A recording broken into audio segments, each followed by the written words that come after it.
Good morning. Good morning sir. आज आप लोगों को हम एक बहुत इंपॉर्टेंट टॉपिक बताएंगे। वो हमेशा आप लोगों से पूछा जाता है किसी एग्जाम में, कंपटीशन एग्जाम में, न्यूटन का शीतलन नियम। न्यूटन का शीतलन नियम क्या होता है, यानी किसी वस्तु के ठंडे होने की जो दर होती है वो कैसे ज्ञात करेंगे, है ना। यानी ये किसी का यानी किसी वस्तु का ताप इतने समय से इतने समय में, किसी वस्तु का ताप इतने समय में इतना हो गया, है ना। फिर कहा जाए इतने समय में इतना हो गया, तो इतने समय में उसका ताप कितना होगा, इस प्रकार ज्ञात करना हो तो उसके लिए एक नियम है न्यूटन का शीतलन नियम। जैसे मान लीजिए ये 100 डिग्री सेल्सियस टेम्परेचर पर पानी है और उसका 100 से 80 होने में टाइम मान लो लगा 5 मिनट। तो अब आगे ये कहा जाए कि 80 से 60 होने में कितना समय लगेगा, तो उसको ज्ञात करने के लिए शीतलन नियम है, ठीक है ना। वैसे कोई ये कहे कि 80 से 100 से 80 होने में इतना समय लगा है तो 80 से 60 होने में भी उतना ही समय लगे, तो ऐसा नहीं होता, उसके लिए कुछ रूल है ना।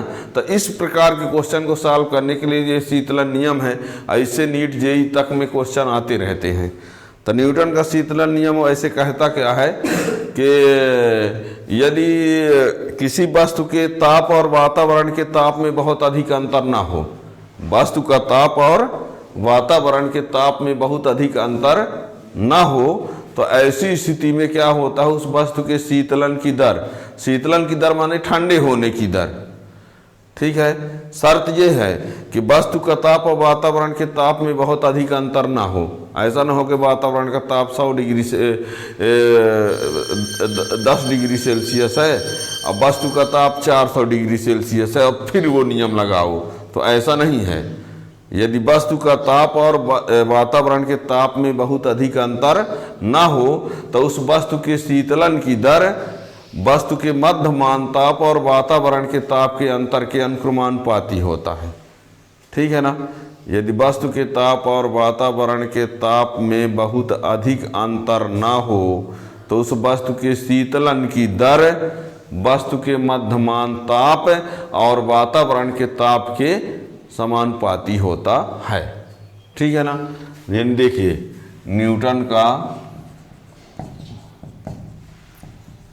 शीतलन नियम, न्यूटन का शीतलन नियम दिख रहा इधर। यदि किसी वस्तु के ताप और वातावरण के ताप में बहुत अधिक अंतर ना हो, तो यदि किसी वस्तु के ताप और वातावरण के ताप में बहुत अधिक अंतर ना हो तो उस वस्तु के शीतलन ठंडी होने, शीतलन की दर, उस वस्तु के शीतलन की दर वस्तु के मध्यमान ताप व वातावरण के ताप के अंतर के समानुपाती होता है। ये यदि किसी वस्तु के ताप और वातावरण के ताप में बहुत अधिक अंतर ना हो तो उस वस्तु की शीतलन की दर, ठंडे होने की दर वस्तु के मध्यमान ताप और वातावरण के ताप के अंतर के समानुपाती होता है। अर्थात यदि वस्तु का प्रारंभिक ताप θ1 व T समय पश्चात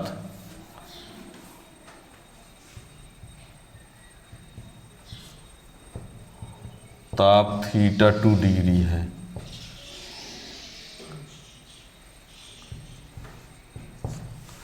किसी वस्तु का प्रारंभिक ताप θ1 व t समय पश्चात, मतलब ठंडा होकर के वातावरण का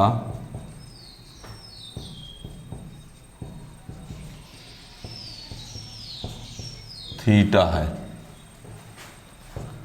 प्रारंभिक ताप θ1 और t समय पश्चात ताप θ2 घटकर, बात ध्यान रखना, θ1 और t समय पश्चात घटकर θ2, बढ़कर नहीं, शीतलन की बात कर रहे हैं। शीतलन का मतलब पहले इतना था तो घटकर इतना, है ना, गर्म होने की दर नहीं बता रहे हैं, शीतलन की दर, प्रारंभिक ज़्यादा रहेगा बाद वाला कम, उस प्रकार की, है ना। तो मध्यमान ताप कैसे लाएंगे?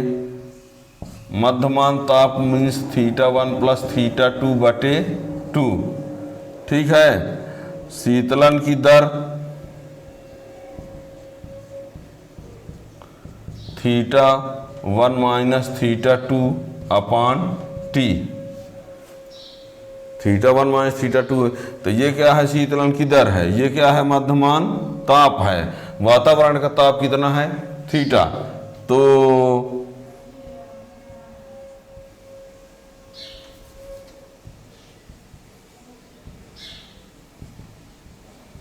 की दर θ1 माइनस θ2 अपान t बराबर प्रोपोर्शनल किसका? मध्यमान ताप और वातावरण ताप का अंतर, तो θ1 प्लस θ2 अपान 2 माइनस थीटा। ये रहा नियम, ठीक है ना। शीतलन की दर यानी θ1 माइनस θ2 अपान टी, मध्यमान ताप यानी दोनों को जोड़कर बटे 2, अब वातावरण का ताप यानी थीटा, ठीक है ना। तो क्या है? शीतलन की दर प्रोपोर्शनल मध्यमान ताप और वातावरण के ताप का अंतर, ठीक है ना। तो ये है।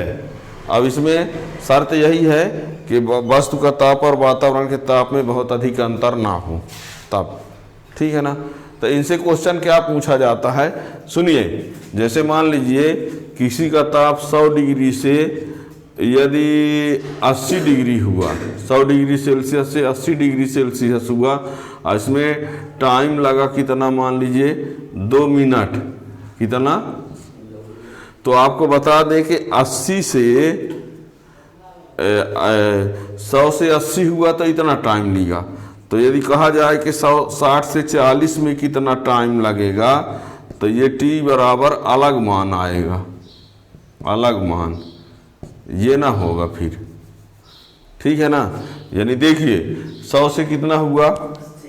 80, तो मान लो 2 मिनट का टाइम लगा।